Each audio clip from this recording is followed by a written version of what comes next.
علماء آزاد سوچنے والے تھے، یعنی مستقل تھے، دلیل کے تابع تھے، حق و حقیقت بیان کرتے تھے، یا دربار سے، سرکار سے، حکومت سے وابستہ تھے اور سینسرڈ دین پیش کرتے تھے، اب حاکم پسند اور حکومت پسند باتیں کرتے تھے۔ جیسے آج ابھی علماء موجودہ 2 قسم کے علماء ہیں، بلکہ 3 قسم کے علماء ہیں۔ کچھ علماء ہیں جو آج بھی حکومت پسند بات کرتے ہیں، وہ بیانیاں دیتے ہیں جو حکومت کو پسند آئے۔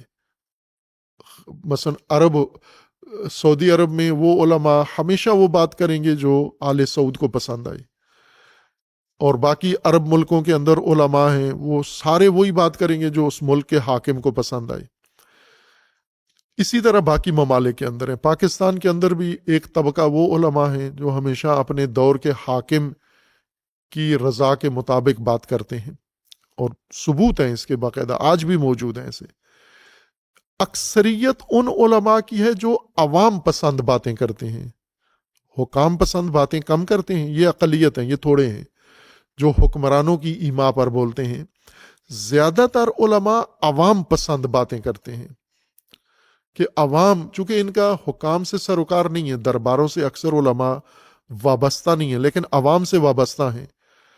کچھ علماء کا رزق حکمرانوں کی جیب میں ہے، اور زیادہ تر علماء کا رزق عوام کی جیب میں ہے، لہٰذا یہ رازق سمجھتے ہیں اپنے عوام کو، اور عوام کو ناراض نہیں کرنا چاہتے، عوام کی پسند کا باقاعدہ خیال رکھتے ہیں۔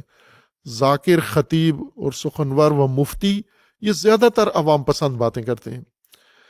لیکن ایک تیسری قسم ہے جو آزاد سوچنے والے علماء ہیں، یعنی انہیں یہ کھٹکا پریشانی نہیں ہے کہ کس کو پسند آتی ہے کس کو ناپسند آتی ہے۔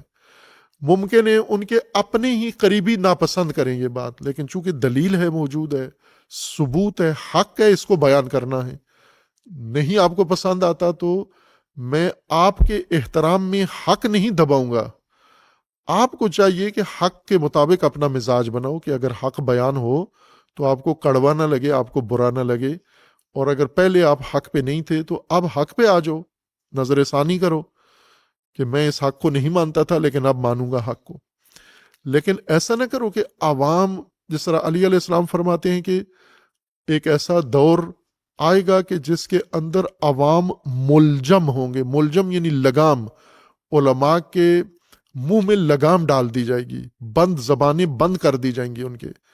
عوام ملجم ہوں گے اور جاہل علماء ملجم ہو جائیں گے، اور جاہل ناطق ہوں گے، تقریریں جاہل کریں گے، علماء گونگے بن جائیں گے، ان کے منہ میں لگام دے دی جائے گی، وہ اپنی